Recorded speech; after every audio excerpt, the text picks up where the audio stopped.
Go through the sky, Christopher Daniels, Frankie Zay, collectively known as SoCal Uncensored or SCU! This is Catch, Hook, and Shoot, the worst podcast I've ever been on. Word.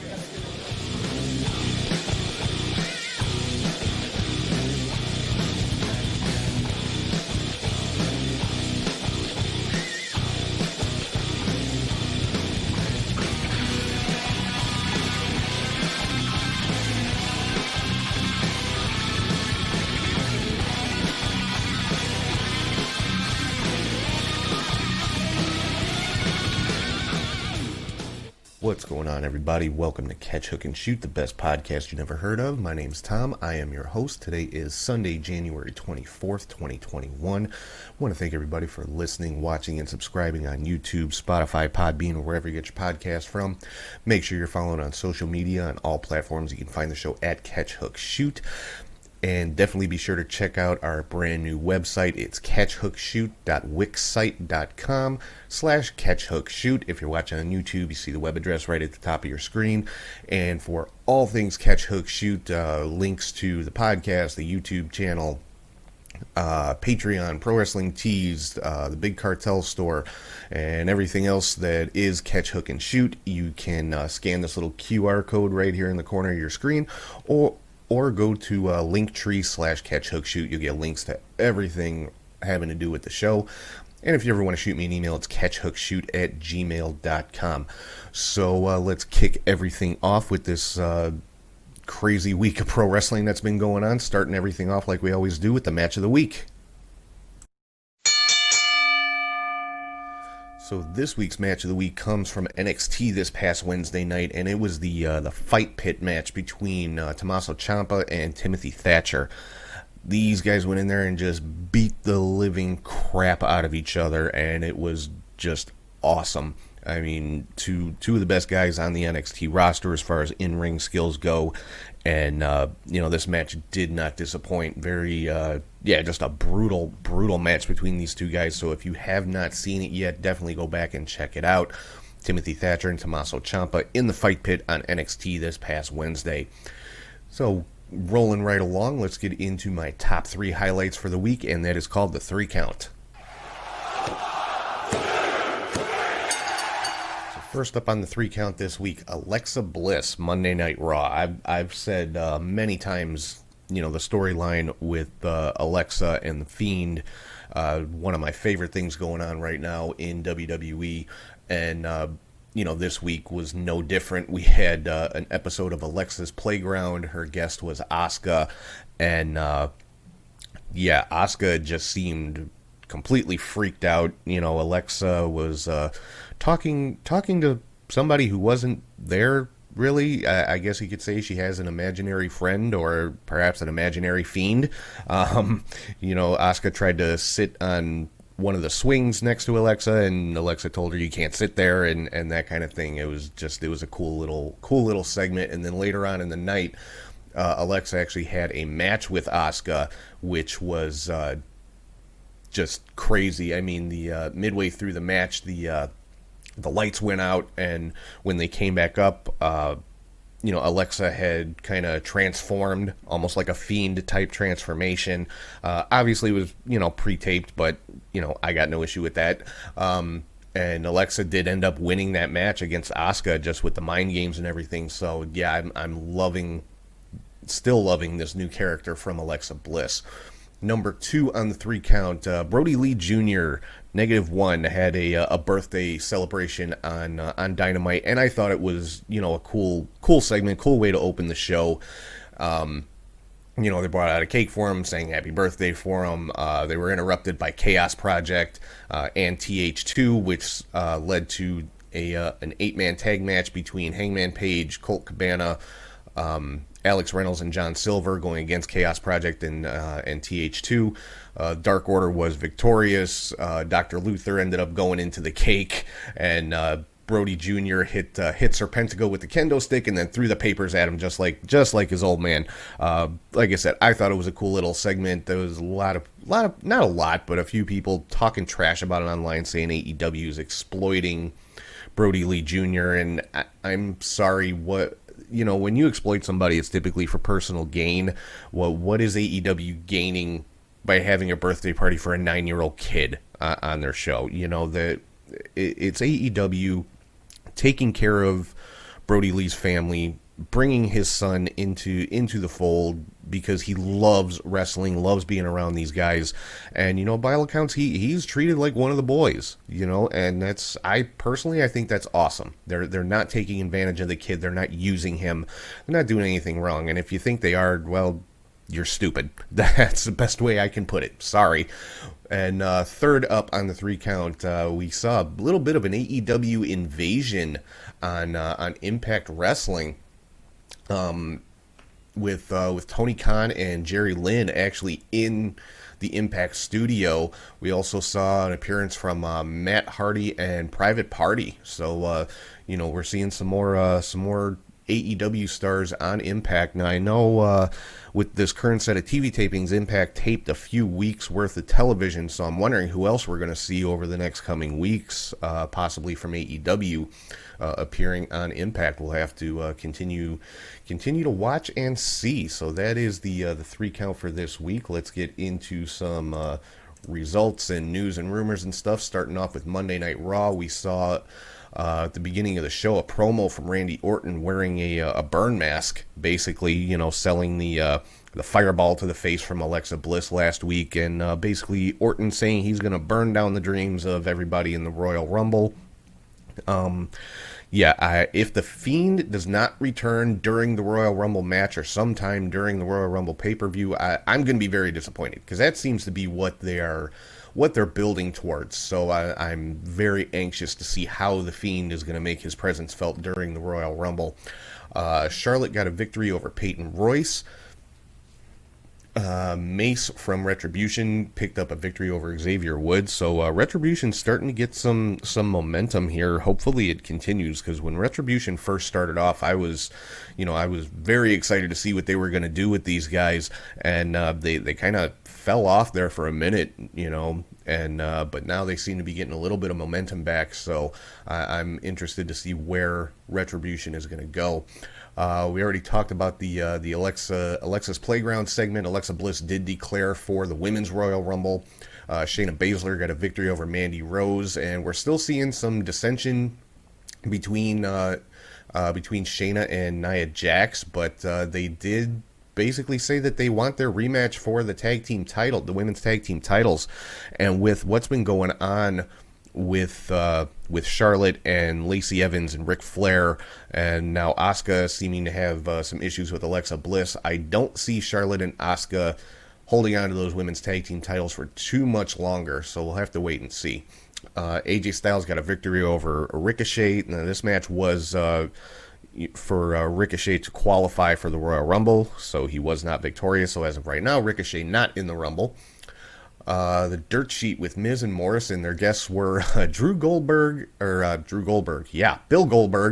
McIntyre, and ended up being kind of a parody thing. It wasn't Goldberg that we saw, it was Gilberg, which was kind of cool. He's been having some health issues the last couple of months, so it's good to see him up and around and back on TV. And then another a parody of Drew McIntyre came down, so it was kind of a big joke. And but the Miz did say he is cashing in at the Royal Rumble on whoever wins between Goldberg and McIntyre, so I have to see how that works out for him.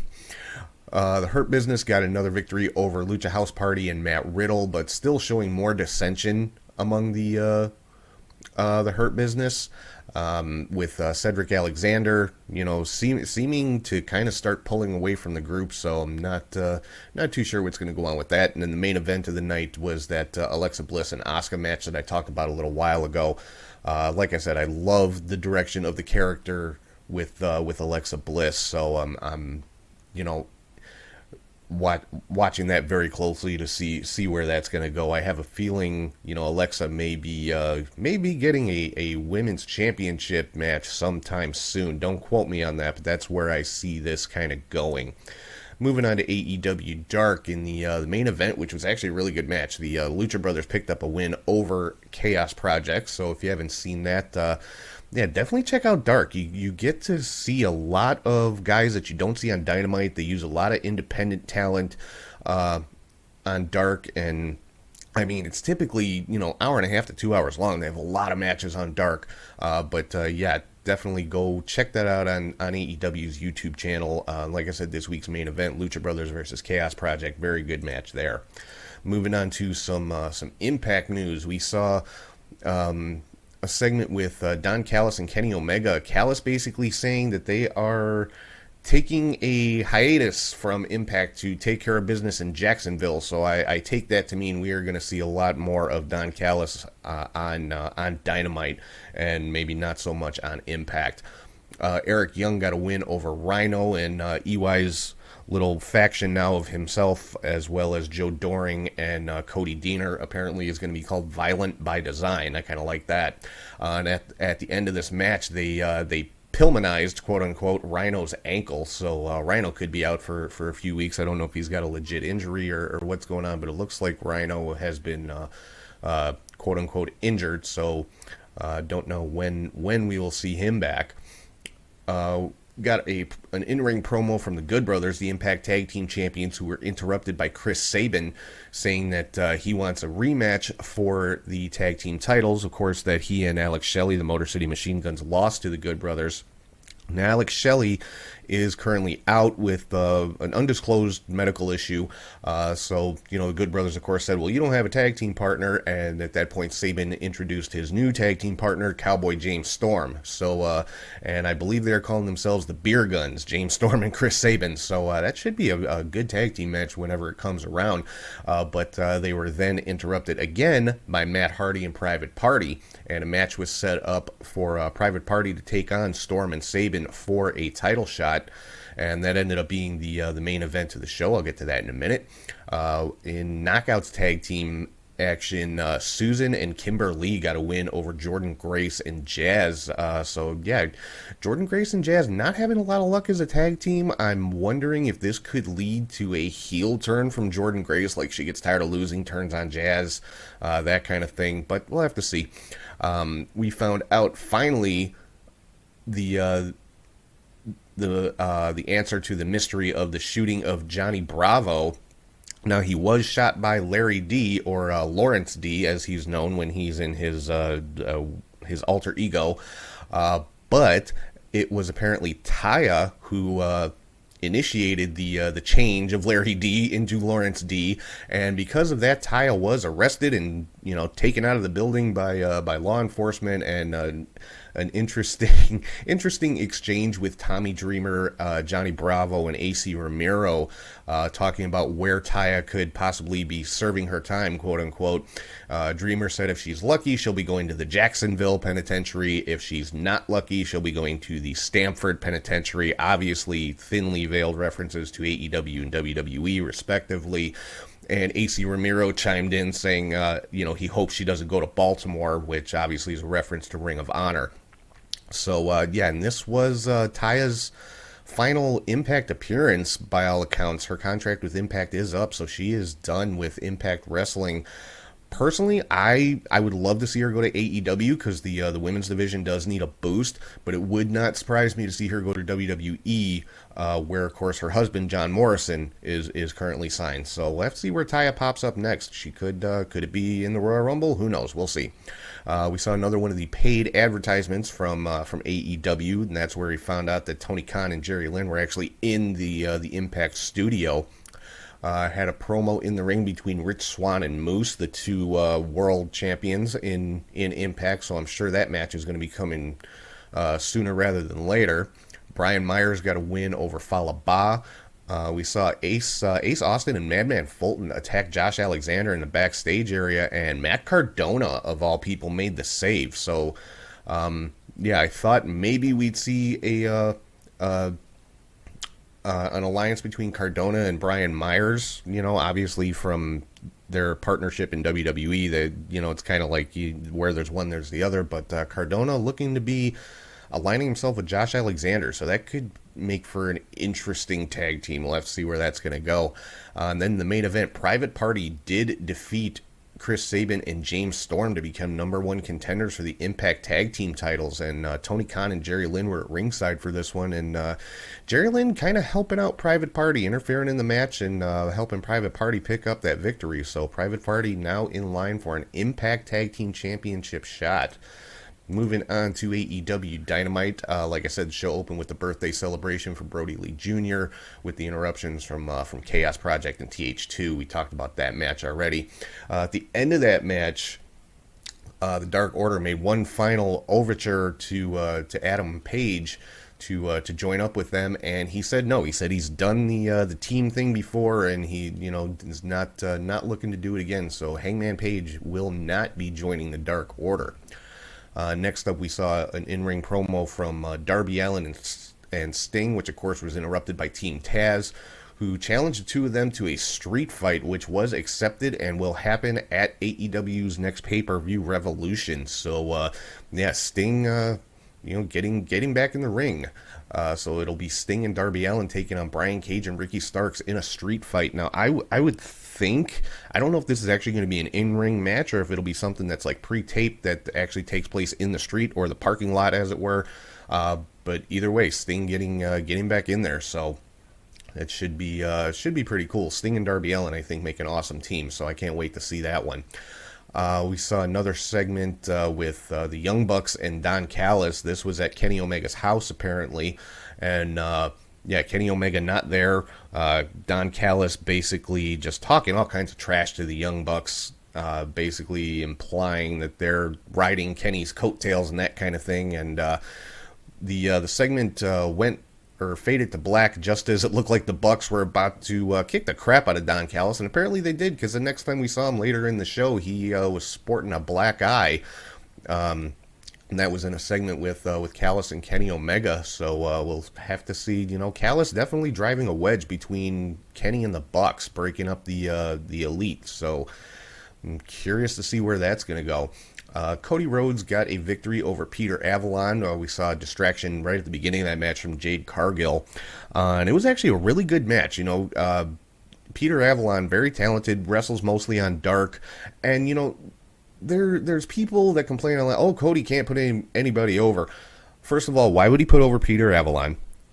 Basically, like I said, he wrestles on dark, not a main event guy, not a top tier talent. Not saying he's not talented. I'm just saying he's not at that level in AEW. But he looked fantastic in this match. He and Cody put on a great match. There's that old saying in wrestling, and so many people do not understand this.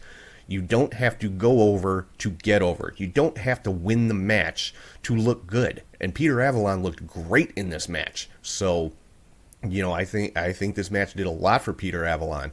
But a lot of people don't get that, including some people who claim to be journalists. I'm not going to name any names, but it was a journalist that said, oh, Cody can never put anybody over, or something to that effect. I'm not quoting directly. But, you don't have to go over to get over. Peter Avalon looked great in this match, and, Cody got the victory, and they both came out of it looking really good. So, awesome match between Cody and Peter Avalon. We found out for next week, we're going to see Jungle Boy taking on Dax Harwood from FTR. That, and this, of course, continuing the rivalry between FTR and Jurassic Express. So that should be a great match. I love Jungle Boy. I think he is at some point going to be a top guy in AEW. I mean, he's still very young, and he is just awesome in the ring. So I can't wait to see this one. Should be a great match. That is an early contender for match of the week for next week. Jon Moxley returned to the ring this week and got a victory over Nick Comoroto. If you have not seen Nick Comoroto, he's wrestled on Dark a number of times. Definitely check out some of his matches. The guy is very reminiscent of Bruiser Brody as far as his size, his look, the way that he wrestles. Again, another really, really good match that made both guys look fantastic. It wasn't a squash match by any means, that you typically see where you've got like the big main event guy taking on, maybe I wouldn't call him an enhancement talent, but somebody who hasn't been on the show before. He's wrestled on Dark, and the same journalist who was talking crap about Cody said called this a competitive squash. That is the biggest oxymoron I've ever heard in my life. A squash match, by definition, is not competitive. So it's just the stupidest comment that you could possibly make. And, Camarado looked awesome in the match. This particular journalist, I don't get this guy, but, it just seems to be recently he's had some really weird takes and weird views on stuff. And like I said, I'm not going to name him by name. If he listens to the show, he knows exactly who I'm talking about. He knows I'm talking about him. But I'm not gonna name names. I'm not trying to call anybody out. I don't get it. I don't get that particular take on these matches from AEW Dark. But it is what it is. He's entitled to his opinion. So whatever. Let's see, what else did we have going on here? Oh, we also found out for next week, Eddie Kingston going to be taking on Lance Archer. That is going to be well, if it was happening on pay-per-view, I'd say it's going to be a bloodbath. But yeah, it's on Dynamite, but it's still going to be a great hard-hitting just brawl with those two guys. Like I said, we saw another segment with Don Callis and Kenny Omega. Callis sporting that black eye. Matt Hardy and Private Party got a victory over Top Flight and Matt Sydal, and Private Party seems to be making a little bit of a heel turn, taking some shortcuts during the match and putting a beat down on Top Flight and Matt Sydal after the match. Penelope Ford got a victory over Layla Hirsch with a little bit of help from Charles Taylor, Chuck Taylor, of course, from Best Friends, who is now the butler, as it were, for Miro. So, of course, he was out there with Miro and Kip Sabian during this match. The Good Brothers and Kenny Omega put a beatdown on Pentagon in the backstage area. So, this, of course, stemming from the Lucha Brothers coming out last week and helping out Moxley during his brawl with Kenny Omega and the Good Brothers. We found out there's going to be a women's #1 contender tournament coming up sometime soon for AEW. And from the looks of the graphic, it's going to be like a USA versus Japan thing. There was apparently it's going to be a 16-woman tournament.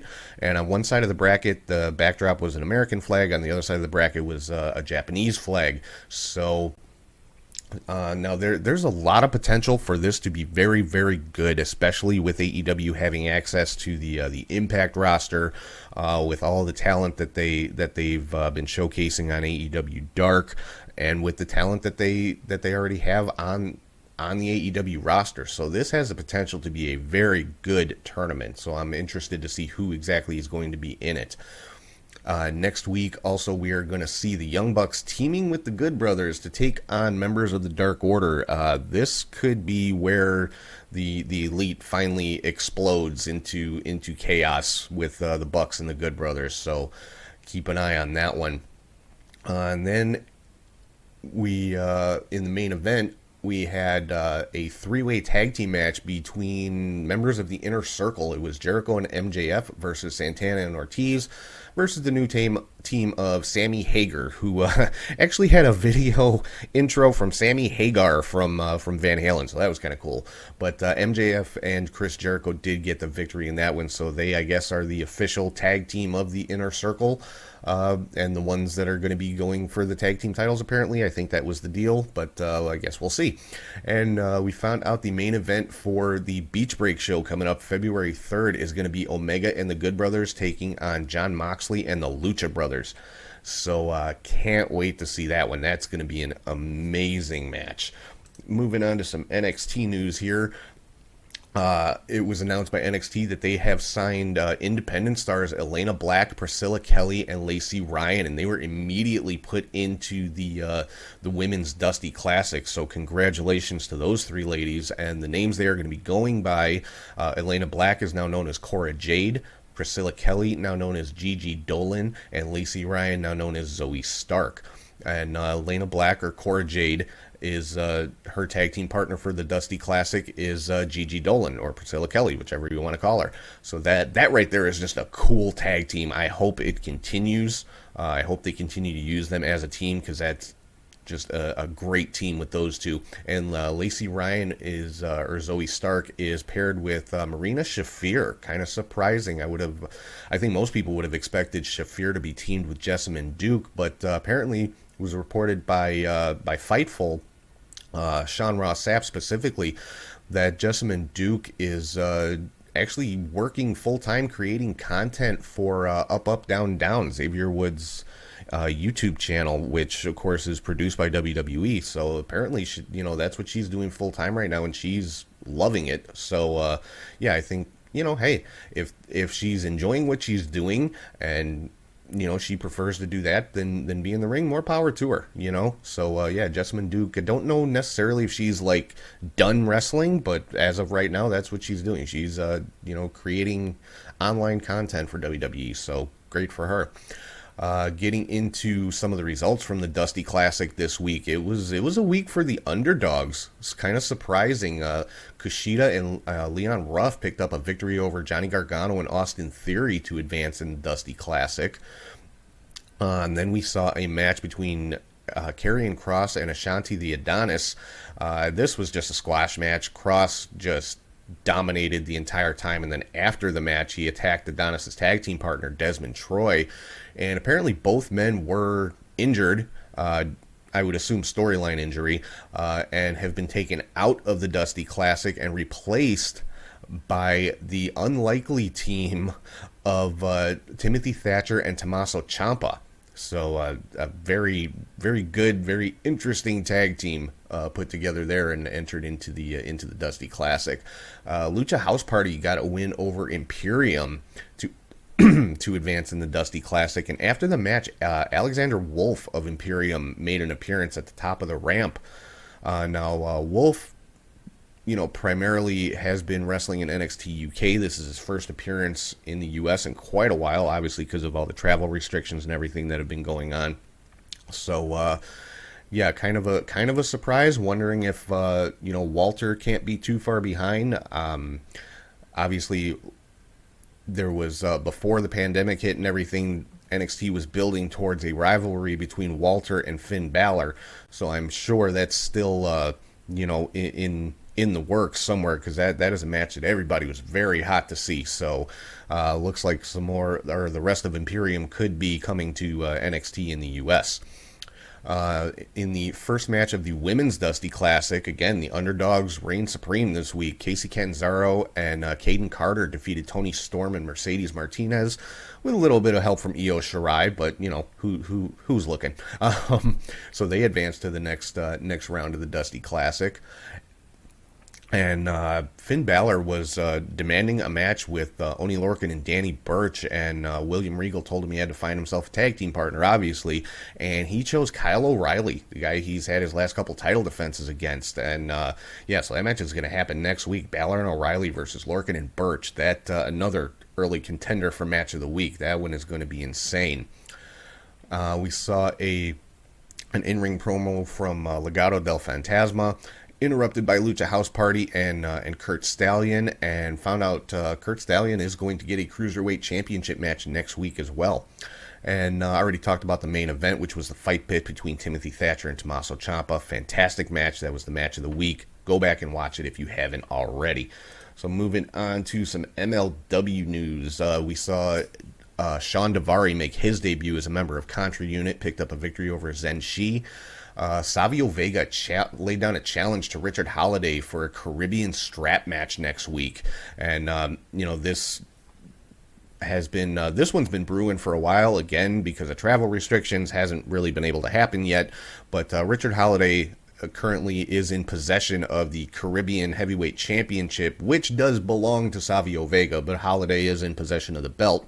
So, Caribbean strap match coming next week on MLW. So that should be a good one. If you remember Savio Vega's strap matches with Steve Austin in Austin's early WWE days, this is going to be good. Simon Gotch finally had his grudge match against Jordan Oliver. Gotch was victorious in that. ACH got a shot at the World Heavyweight Championship, and apparently earlier in the week had been attacked outside of his gym by Team Filthy, so he was going into this match with injured ribs. And so Jacob Fatu did retain the World Heavyweight title in that match against ACH.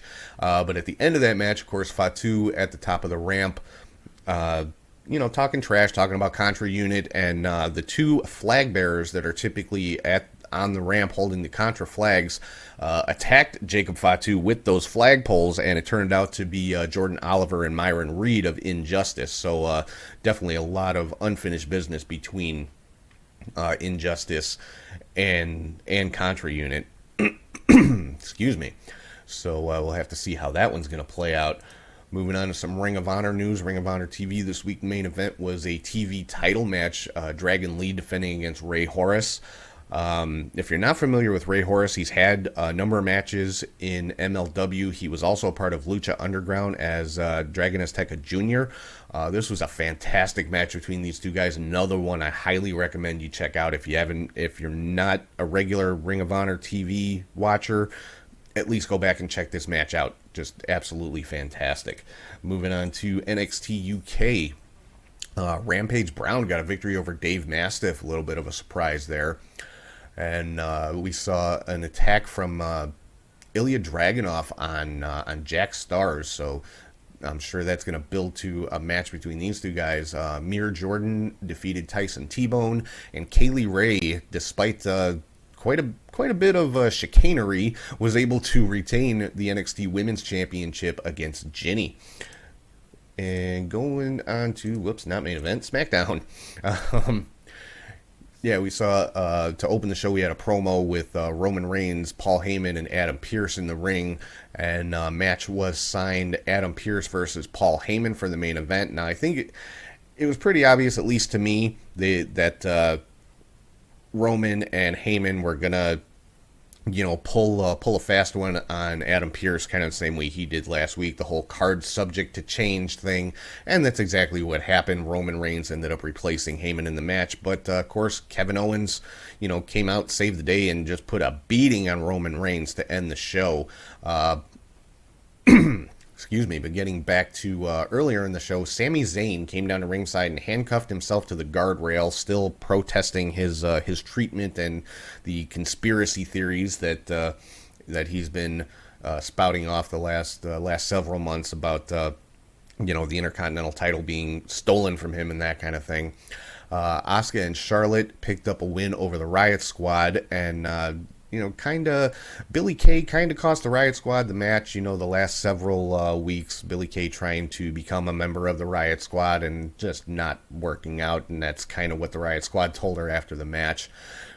We had a number of people declare for the Rumble on SmackDown. Tamina, Liv Morgan, Ruby Riott, and Dolph Ziggler and Big E all declared for the Rumble.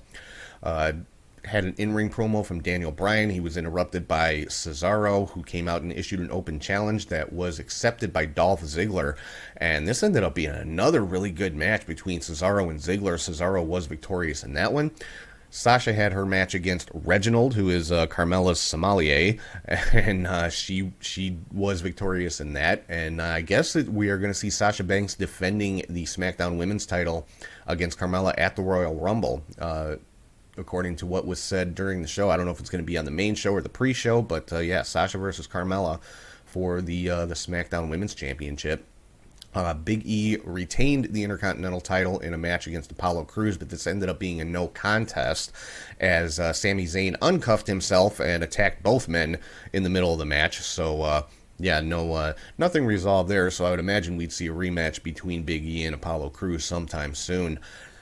The Street Profits talking to Sonya Deville in the backstage area. Sonya Deville, of course, now an authority figure on SmackDown, asking her for a rematch for the SmackDown tag team titles. And Sonya basically said, because Montez Ford currently is nursing an injury, she said not until he is back to 100%. So eventually we're going to see the Street Profits taking on Rude and Ziggler at some point for those tag team titles. Then we had the obstacle course between Bianca Belair and Bayley, which was it was what it was. Wasn't my favorite segment of the night, but it did its job to further the rivalry. Bianca Belair was victorious in that, despite Bayley, throwing bigger obstacles in her way, namely having to fireman's carry Otis at one point when Bayley got to fireman carry Chad Gable. So, but Bianca still victorious. And of course, at the end of it all, caught a beatdown from Bayley, which I think everybody pretty much expected. But like I said, it was what it was. It did its job. It advanced the rivalry. I'm sure we're going to see this match very, very soon. Then Baron Corbin, King Corbin, excuse me, had a match against Dominic Mysterio. We saw a little bit of, I don't know if you'd call it an argument in the back, but conversation between Dominic and Rey Mysterio. Rey trying to, give Dominic advice for the match, and Dominic basically just saying, I got this, I know what I'm doing, and finally Rey relented and said, okay, we'll do it your way, but if something goes wrong, next time we do it my way. And Corbin was victorious in this match, so I guess the next time it's going to be done Rey's way, whatever that might be. And then, of course, the main event, Adam Pearce versus Paul Heyman. We already talked about that. The whole card subject to change, and KO putting a beat down on Roman Reigns. So moving on to 205 Live for this week, we saw some more Dusty Classic matches.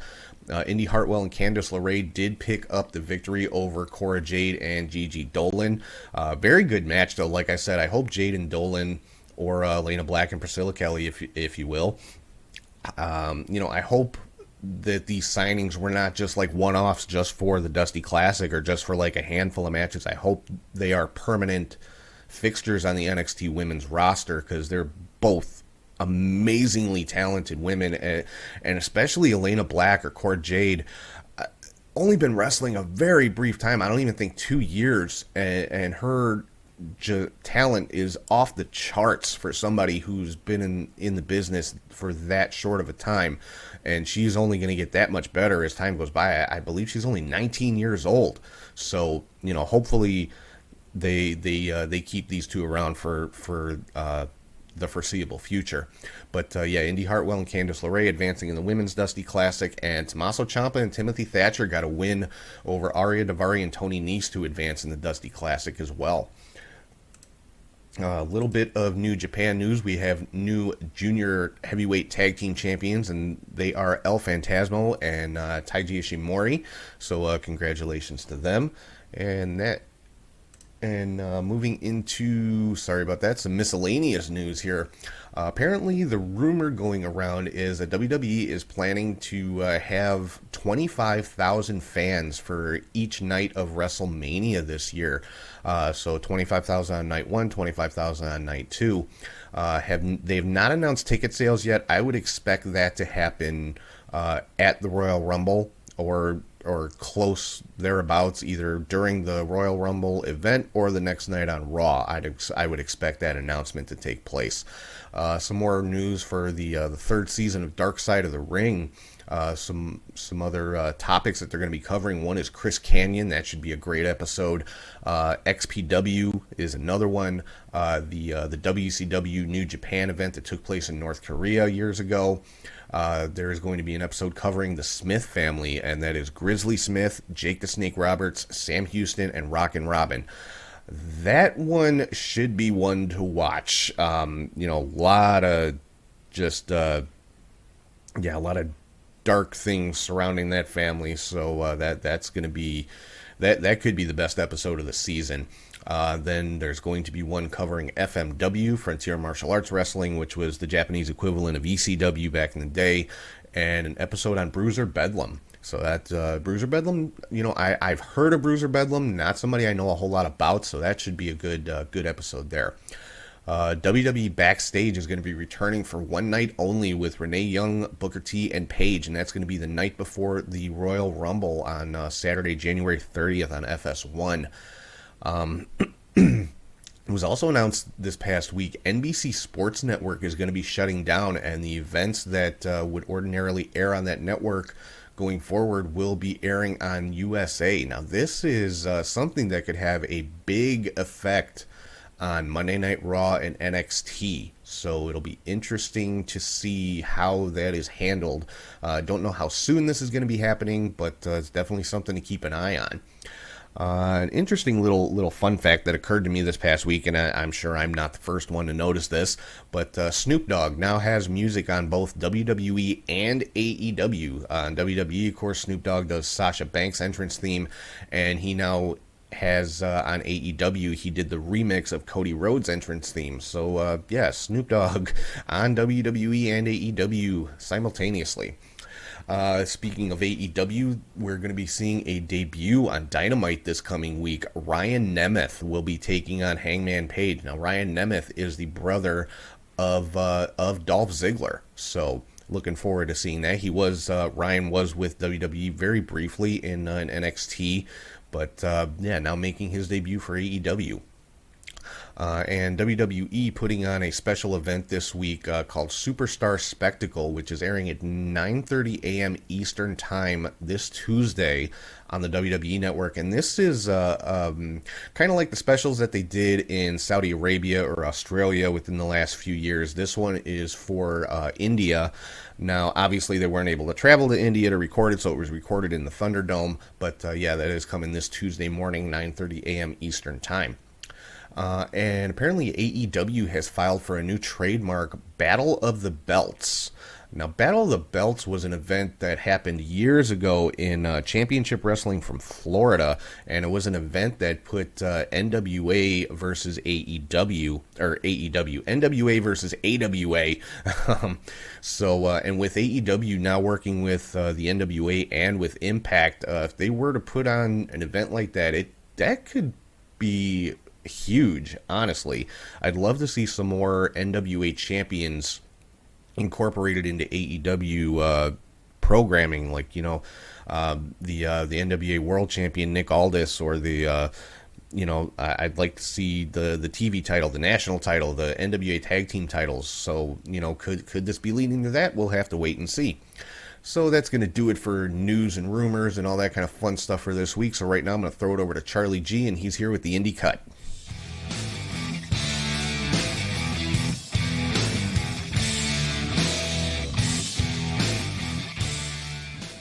Thank you, Tom, and hey to wrestling friends. I am Charlie G with your Indie Cut. There was a lot of wrestling action from around the world with tons of title matches, so if I missed your favorite wrestler, I'm sorry, they didn't make it. So let's begin with Pro Wrestling Magic, Kingdom Come 5 from Friday, January 15th, from somewhere in New Jersey, for their junior heavyweight title. Champion Sebastian Cage defeated Sanchez for their tag title in a four-way gauntlet match.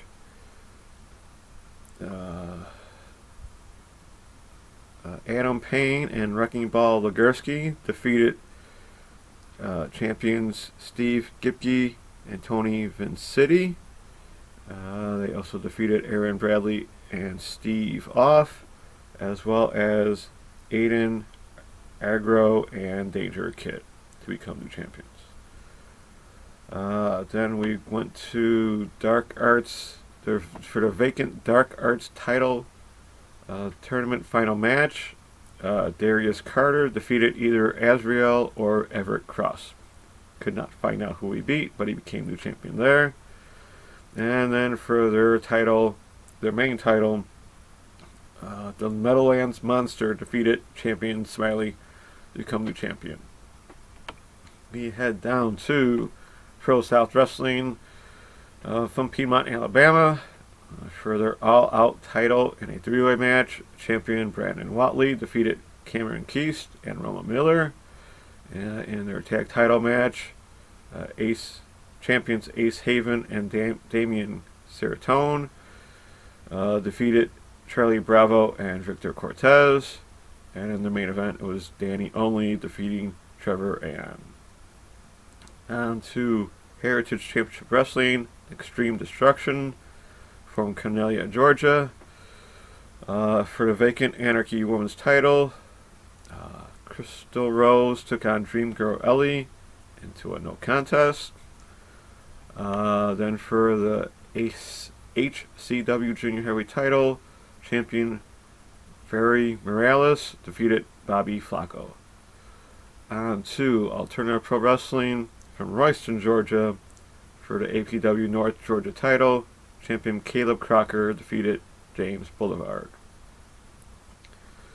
To Saturday, January 16th, Suplex Pro Wrestling, Chapter 22, New Year, No Lee. Yep, No Lee from New South Wales, Australia. So you are on the map if you haven't been already. In a bragging rights battle royal, the winner was Ivy Algos for the Suplex Tag Titles. Champion Matt Gage and Miles Malice defeated AJ Grimm and Mark Phoenix. And for the Suplex Heavyweight title, Ox King defeated champion Jackson Spade by DQ. Over to Riot City Wrestling, City Rumble 2021 from South Australia. For the key to the city qualifying matches, Jeff Armstrong and Cody Trey both won theirs. For the RCW title Monsters Ball match, they have a Monsters Ball match.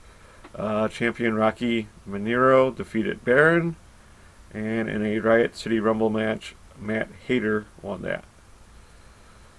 Still in Australia, for International Wrestling Australia, Relentless Under Pressure show. For the IWA Trans Tasman title, champion Tree Hugger Lucci defeated Brad Alexander. And for the IWA Heavyweight title, champion Chris Abbott defeated Matty Wahlberg, as well as Headhunter Rig defeated Jude London. Up to Insane Championship Wrestling, Fight Club 155 from Glasgow, Scotland. You can find that on the WWE Network. In Lionheart League quarterfinal matches, Jake Jester took on Liam Thompson, and BT Gunn defeated Leighton Buzzard. Okay. Over to FCF Wrestling, Showpania from Helsinki, Finland. They held a tag team tournament qualifying matches. I won't get into those names. I'll be here forever for that. But there was a match between Jessica Love defeating Shamika. Over to Dragon Gate Open the Gate 2021, Day 5 from Japan. We had a 6-man tag match with Diamante, HYO, and Kaito Ishida defeating Dragon Kid, Ultimo Dragon, and Yosuke Santa Maria. Down to Champion National de Lucha Libre from Chile. You can look that up on YouTube. Back here in the States for Wrestle Club, Idaho Wrestling Club, No Ropes Attached show. Wrestle Club Heavyweight title match. Champion Garibai defeated Damian Black. Up to Wisconsin Pro Wrestling Supremacy from De Pere, Wisconsin. For Titletown title match, Aaron Arsenal defeated champion Logan Lynch to become the champion there. For their tag title in a triple threat match, Delvin Kane and Ragnar the Ruthless defeated Renegade and Sabotage, as also with champions Chris Balger and Jay Cash to become the champions there. And in their heavyweight title best 2 out of 3 falls match, champion Brock Hall defeated TW3. Down to Ring Wars Carolina, the new style from Lumberton, North Carolina. For their junior heavyweight title match, Colby Carino, yes, Colby is wrestling somewhere in the States. He defeated champion Cool J to become the champion there. And for the AIWF television title, champion Gemstone defeated Jamal the Titan. go down to Real Pro Wrestling. Don't Call It a Comeback from Fort Myers, Florida. For their tag title in a three-way match, Giovanni Colon and Justin Matthews defeated champions Bud Heavy and Ruby Flyer, as well as Logan Cruz and Wheezy T to become the champions. For the Coastal Pride title match, champion Jason Dugan defeated Jerry Swirls. For the Hardcore title elimination four-way match, champion Jack Monster defeated Chuck Davis, Nick Abrams, and Sean Hawley. In a Hardcore title match, later on, Bud Heavy defeated champion Jack Monster to become the champion. For the vacant women's title, Regan Fire defeated Kelsey Regan. And then for the vacant Top Crown title, Vertical Rivera defeated JD Amazing. Over to Pro Wrestling 225 Clash in Columbia from Columbia, Mississippi. JD Jenkins defeated Vladimir Koloff. Mustang Mike defeated Chris Masters. Sorry, Chris, can't even win it up. Little Town. For the tag title tournament final match, which was vacant, Jordan J and Extion Blake defeated Rob Horn and Troy Farrow to become the champions. And in their heavyweight title match, champion Corey Constantine defeated Michael White. Over to Metroplex Wrestling, Parabellum. For their tag title match, champions Ryan Remington and Tommy Becker defeated Cesar Torres and Emilio Guzman. For the Addicts title, champion CJ Ward defeated Red Chambers. For the Prospects title, which was vacant in a six-way match, Joe Angelo Garcia defeated Jackson Stone, Johnny O'Mara, Nate Collins, Thrash, and Tommy Dean. And in their main title match, champion Sky de la Cremosa defeated Tatum Manning. Up to Magnum Pro Wrestling, Pro Anniversary Volume 10. A lot of names here you will not remember. Marty Bell defeated Miranda Gordy. For the Gateway Heritage title, champion Jeremy Wyatt defeated Duke Cornell. Eugene Dinsmore defeated Niles Planck. For the NWA World Heavyweight title, yes, Nick Aldis defeated Jason Strife. So Nick Aldis performed at the Ramada Inn in Omaha, Nebraska. For the Magnum Pro title steel cage match, Red Wing defeated champion TJ Benson to become the champion there. And for the Magnum Pro tag title lumberjack match, champion Nikki Sent and Pat Powers defeated Donnie Pepper Cricket and Tim Boston. God, I love those names. Back over to KLT Promotions. For their KLT heavyweight title, champion Jack Mosley defeated Ethan Cage. Down to Coastal Championship Wrestling, Homecoming Day 1. For the ladies title in a three-way match, champion Roma defeated La Brava and Marion Tucker via a double pin. Okay. For the heavyweight title, champion El Jefe Santos defeated Romeo Corvetto. Okay. On to Sunday, January 17th. And Riot Street Wrestling Reanimated 16 from South Australia, Australia. For the women's title match, champion Izzy Shaw took on Delta to a no contest. And for the Key to the City four-way ladder match, Havoc defeated Katie Trey, Jet Armstrong, and Kid Condor. Over to Kingdom Wrestling Entertainment, Honor and Glory from New South Wales, Australia. For their Kingdom title, champion The Buccaneer defeated Genghis Kong by DQ.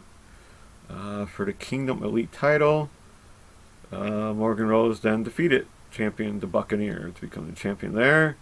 And a Pirates Playground match, Grant Lindstrom defeated Caesar.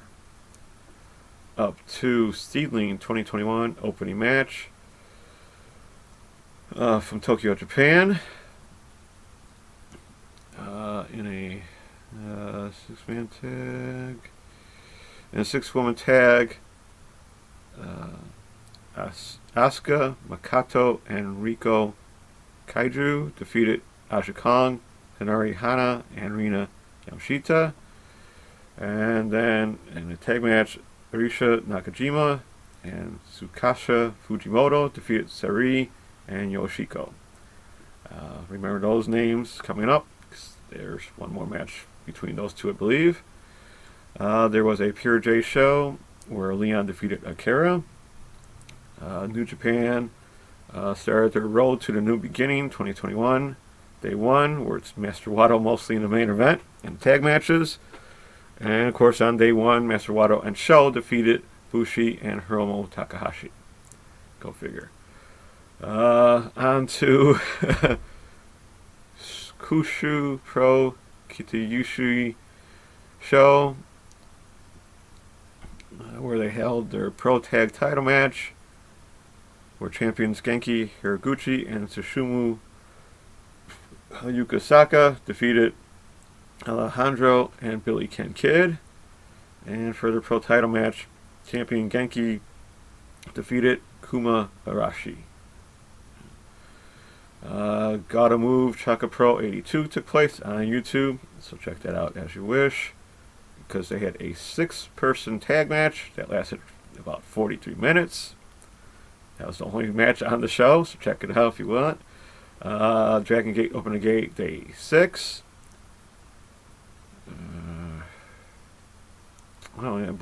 Baltimore Dragon and Ultimo Dragon defeated Punch Tamanaga and Ryo Saito.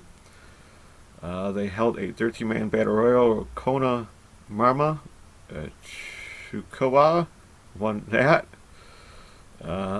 Pro Wrestling Diana held a YouTube show with the matches. Big Japan and Active Advanced Pro Wrestling held a joint show. And then Active Advanced Pro Wrestling held their own show called Shy Battle 84. On to the States for Puff-A-Mania White Out from West Fargo, North Dakota.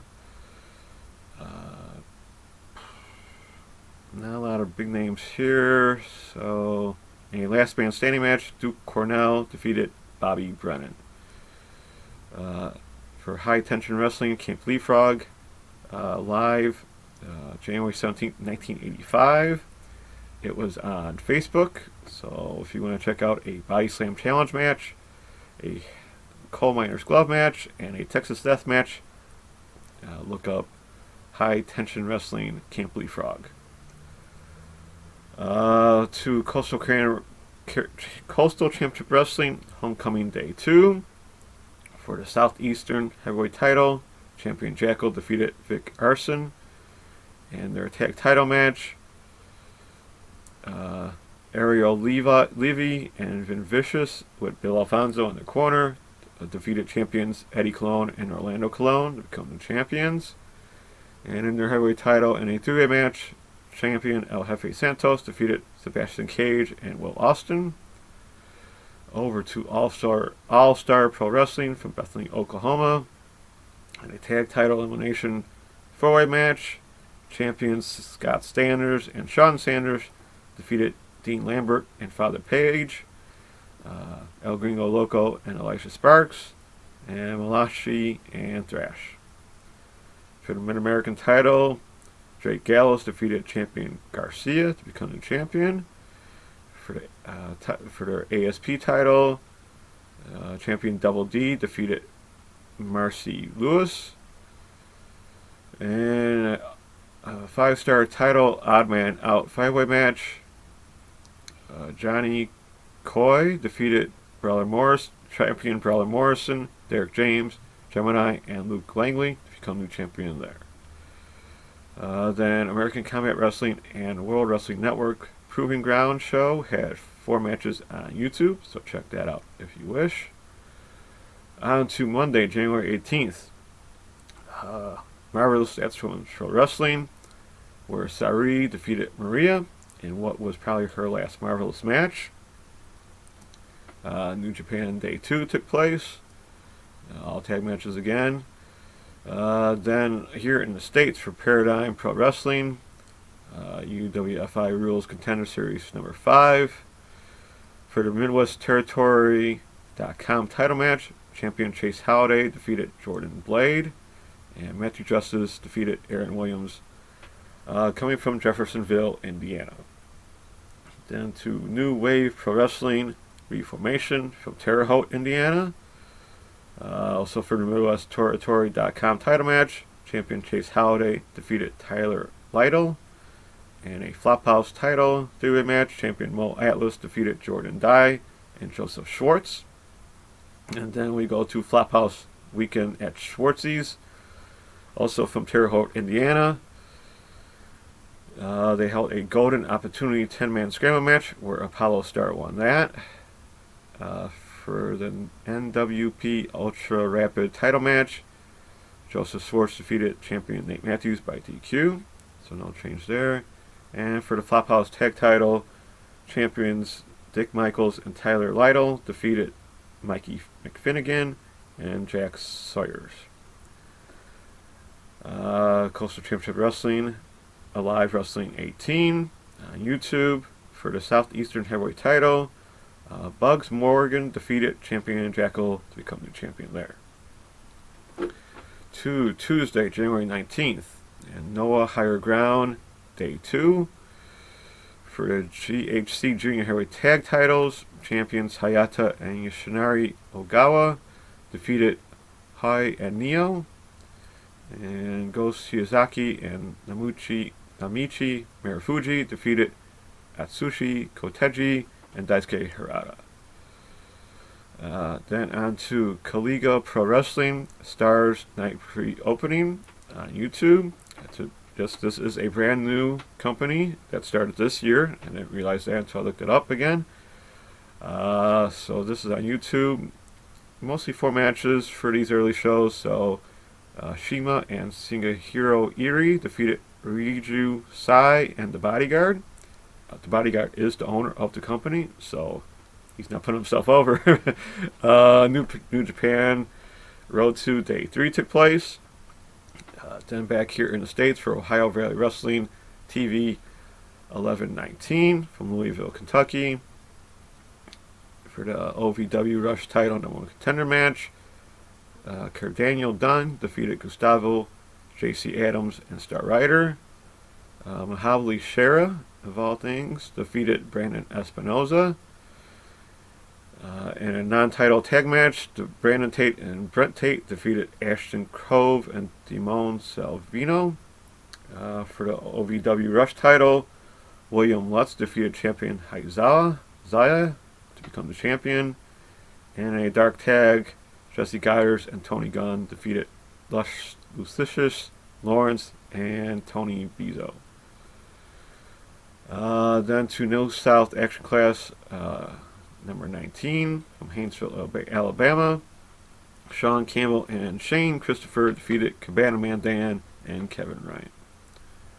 On to Wednesday, January 20th, and Pierre J opening round. For the Daily Sports Tag titles, champions Hanako Nakamori and Rina Yamashita defeated Ayako Sato and Madeline. Ice Ribbon Peace Party 64 took place for 4 matches. DDT, Dramatic Dream Team Wrestling 2021 show took place, where Daisuke Sasaki, Tatsuya Endo, and Yuji Hino defeated Chris Brooks, Hiroshima, and Yuki Naya. And in a tag match, Mao and Yuki Uno defeated Kasusada Higuchi and Yukio Sakaguchi. Then DDT, Ganbare Pro Wrestling Battle Runner 2021.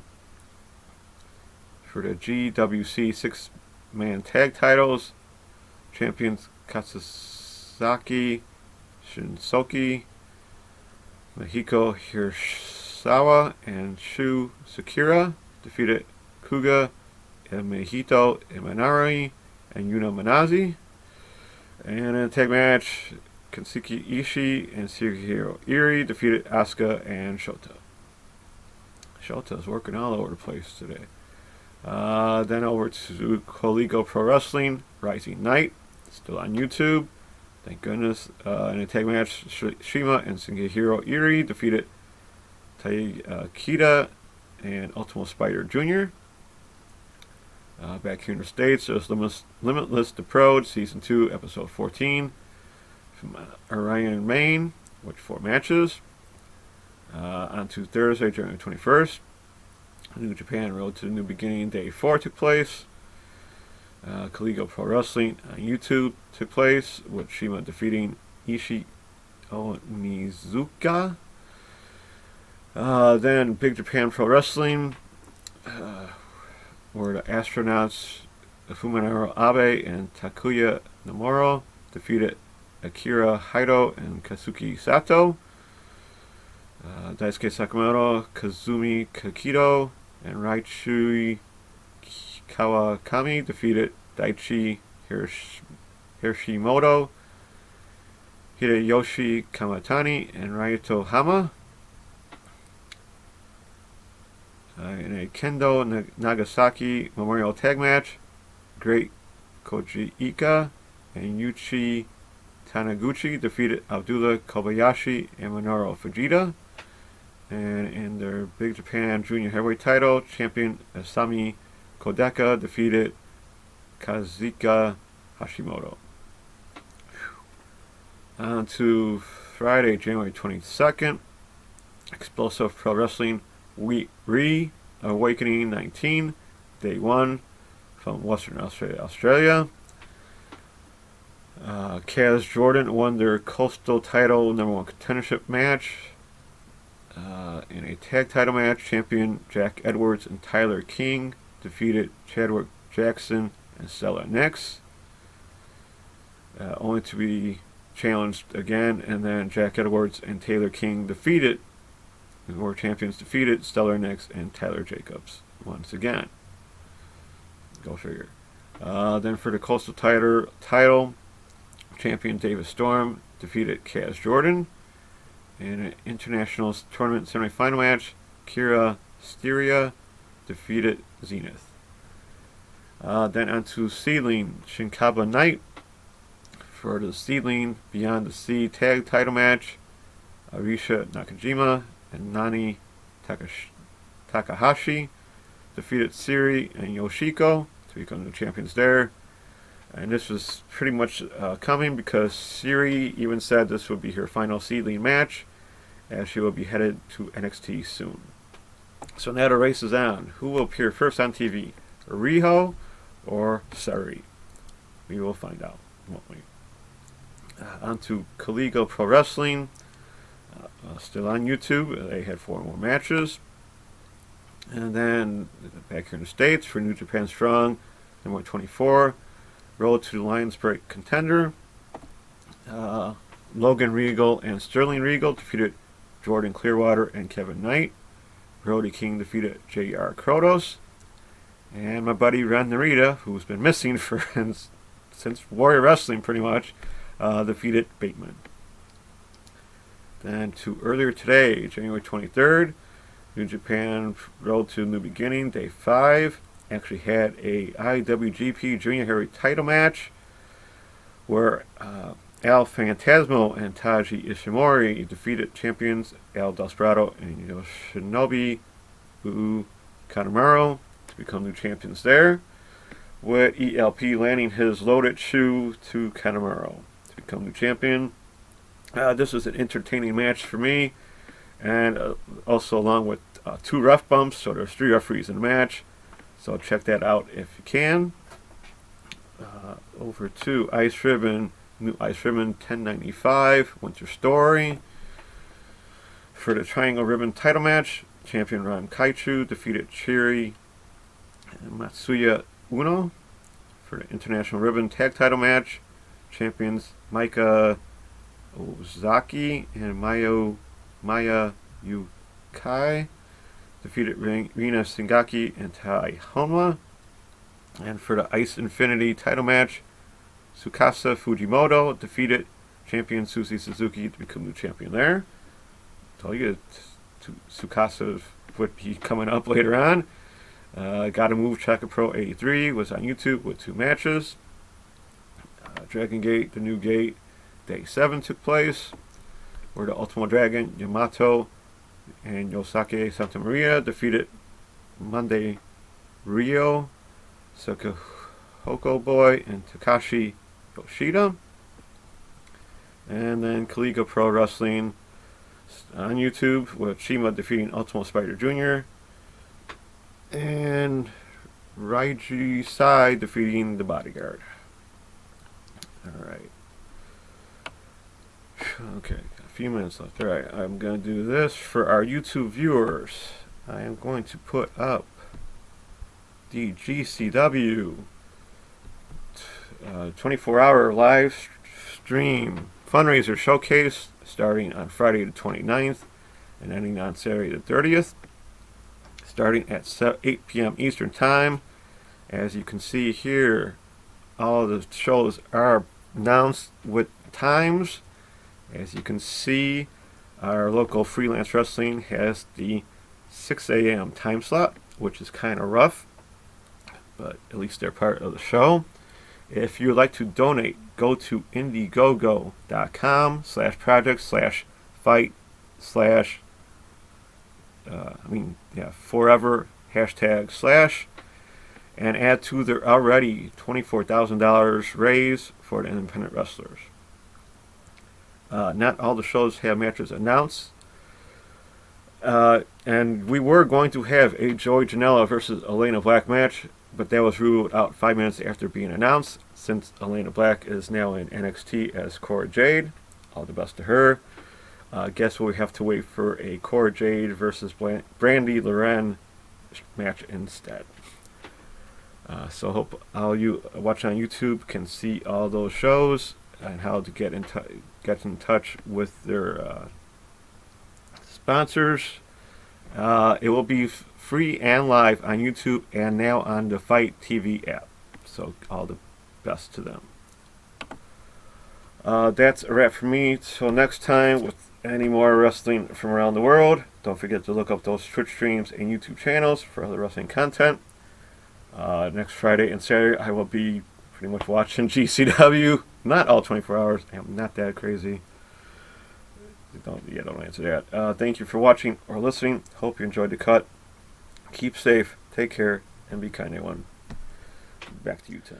All right, thank you, Charlie. So let's move right along into the next segment of the show where I get to play armchair promoter here. We are continuing with the tournament for the fictional Warrior Wrestling Tag Team Championship, and I am talking about the Fantasy Booker.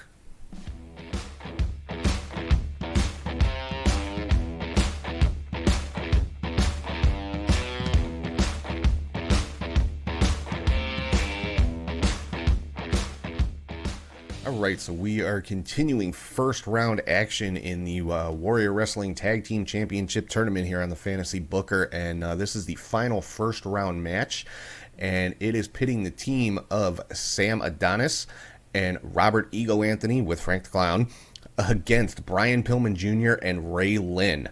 Now this may seem like an odd matchup at first glance, but the reason I put this one together is I think there could be an interesting little backstory behind it, because I think, it's not a secret. Sam Adonis and Ray Lynn are a real-life couple. So, I could see this being like kind of like Ray Lynn not being too happy about Adonis teaming with Ego rather than her for this tournament, because, there's no restrictions on as far as gender with the Warrior tag titles. So maybe Ray Lynn not so happy that Sam Adonis decided to team with Ego instead of her. And then you've got Brian Pillman, who's had issues with both Adonis and Ego Anthony. So there's definitely a story to be told in this match, a couple of stories to be told with this matchup. And again, these are four that are Warrior Wrestling kind of mainstays, and just I think it would be a great match. I think it'd be a lot of fun to watch, especially with Ray Lynn getting in there with Adonis and mixing it up. I with the two of them, like I said, being a real life couple. There's a lot of fun stuff that I think could go on with this match. But in the end, with Frank the Clown at ringside, you know there's going to be some shenanigans, and I got to give the win in this one to Adonis and Ego. Moving on to the semifinals, so that that is, like I said, the final first round matchup in this fantasy tournament for the Warrior Wrestling Tag Team Championships. So semifinals are set. Next week we are going to have the Rascals, Dez and Wentz, taking on the Space Pirates, Shane Saber and Space Monkey, and the other semifinal match taking place February 7th. Will be the Jack Street Boys of Brian Cage and Alexander Hammerstone taking on Sam Adonis and Robert Ego Anthony with Frank the Clown. So that is how the Warrior Wrestling Tag Team Championship tournament is shaking out. So let's move into the last segment of the show here, where I espouse a not so popular opinion, and this week is going to be no different. I am sure of that, and I am talking about the weekly hot take.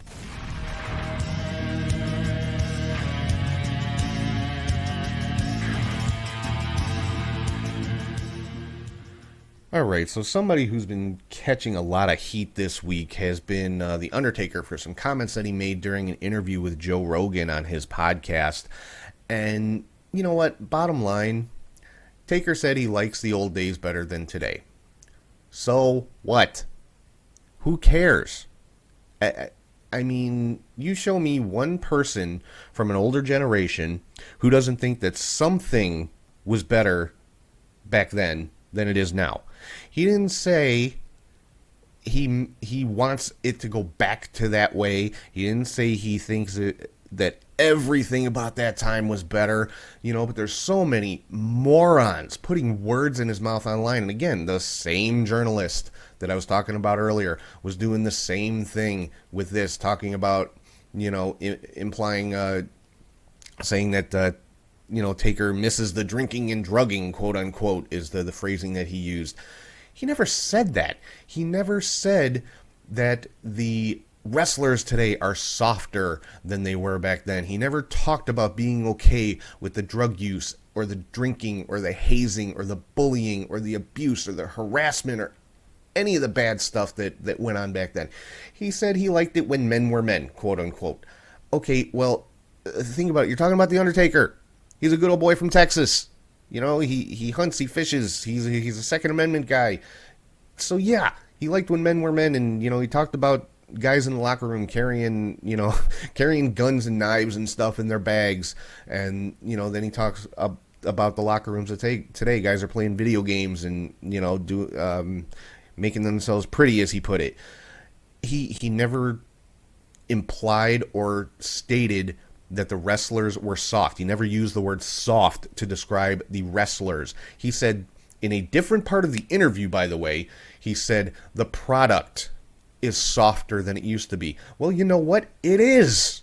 I'm sorry, it's a PG product now. So yeah, there was a harder edge to it, 20 years ago than there is now. It's just the way it is. And he said himself, it's evolution. He didn't say anything that was untrue. The product is softer than it used to be by necessity. You don't see all the blood and all of the weapons and that kind of stuff, the hardcore matches and that kind of thing. It doesn't have as sharp of an edge to it as it did during the Attitude Era.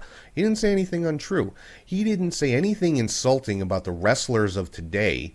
He talked about how it was when he came up, about living in his car and how much having to sell everything he owned to pay for his wrestling training with Buzz Sawyer that was pretty much non-existent, and that kind of stuff. And he talked about how now guys get signed to a contract and they're paid to train.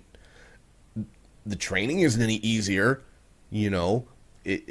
and I mean, it just a lot of people who I know for a fact did not watch or listen to this interview, and I listened and watched the entire thing. It's almost 3 hours long, but I actually sat through the entire interview, and it was a good interview. And I'm not a fan of Joe Rogan. I'm really not. I don't know the guy personally. I can't say I don't like him. I'm just not a fan of what I see of him online. But it was a very good interview, and I'm sorry, The Undertaker didn't say anything that wasn't true. Things were different back then. Okay, fine. The product is softer. It is, by necessity. Like I said, it's a PG product now. He never said that the wrestlers were softer, but even if he had, it wouldn't have been wrong. Because you know why? They're able to be. They don't have to harden themselves against all the crap that used to go on back then. And that's a good thing. It's good that the business has changed. I'm not saying it's perfect. I'm not saying that stuff doesn't happen anymore, because it obviously does. But I don't think it happens at the rate or with the frequency that it used to. Back then, it was a common thing. Now it is, obviously frowned upon, and rightfully so. But, if he had said the wrestlers now are softer than they were back then, hey, good. That means they don't have to deal with the amount of crap that wrestlers did way back when. But you know what? He didn't say that. He didn't say, all these wrestlers today are just soft. Those words never came out of his mouth. So if you're one of the people who's been putting words in his mouth and making inferences, because he didn't imply any of this either. People inferred it. There's a difference. And, then I don't know what to tell you. Watch the actual interview. Listen to what he actually says. And because he didn't say anything untrue, and he didn't say anything bad or wrong. So that's my take on it. It is what it is, though, and Taker even said, this is going to piss some people off when I say it, and it did. And, I'm sure he could give a damn, what everybody else is saying about it, because he's The Undertaker. But, come on. We're talking about the most respected person ever in the wrestling business. And, he didn't get to that level by accident. He didn't get to that level by being a jerk and all this kind of stuff. So, if you saw just the headlines that people put out, Undertaker says today's product is soft, and you took that and you ran with it and used it to put words in his mouth, go back and watch the interview or listen to the interview and stop just making assumptions based on a headline, because I guarantee you that's what most of these people did who were talking about him being okay with the drinking and drugging and all of the sexual harassment and abuse that went on and still goes on. Don't get me wrong. I know it still goes on. The speaking out movement proved that, and rightfully so, to shed a light on all that kind of crap, because it's got no place anywhere. But he didn't say any of that. He said the product is softer, which it is, again, by necessity, because it's a PG product now. So it is what it is. Like I said, go back and watch the interview. It's a really good interview. It's on Joe Rogan's podcast, which is, I listen to it on Spotify, like I said. And I'm not a fan of Joe Rogan. I don't know him personally to say if I like him or dislike him, but I'm just not a fan of what I see from him on online. But again, it is what it is. People are going to watch it and or not watch it and still make their own assumptions. So whatever. Like I said, I'm sure The Undertaker could care less either way. So yeah, that's pretty much going to wrap things up for this week. I want to remind everybody, next week, Saturday, I will be dropping a special bonus episode all about the Royal Rumble, previews and predictions for this year's event. And just going through some Rumble history, some fun facts, talking about the different records and stuff like that. So that should be a fun show. And on Sunday, 5 p.m. Central Time, I will be doing a live watch-along on Twitch, which is twitch.tv/catchhookshoot. I will not be streaming the pay-per-view. I want to make that very clear. If you tune into my Twitch channel expecting to see the Royal Rumble, you're going to be disappointed. It's just going to be a watch-along. I'm going to be watching it, giving my take on it. You'll probably be able to hear the commentary, in the background. But, yeah, I'm going to be just watching along, giving my own commentary, my own takes, talking about the show, hopefully having a discussion with whoever decides to log on and watch along with me. So should be fun. And then, of course, just the normal episode of the show dropping on Sunday, like always. Hopefully Sunday morning. Before the pay-per-view. But so yeah, next Saturday, special bonus episode all about the Royal Rumble. Then next Sunday, 5 p.m. Central Time, twitch.tv/catchhookshoot for the Royal Rumble watch along. So with that, I am going to sign off for this week. Hope everybody is staying safe and staying healthy. Wash your hands, wear your masks, do all the stuff you're supposed to do. And yeah, enjoy all of the wrestling coming up this week leading into the Royal Rumble next week. And I will talk to you guys soon.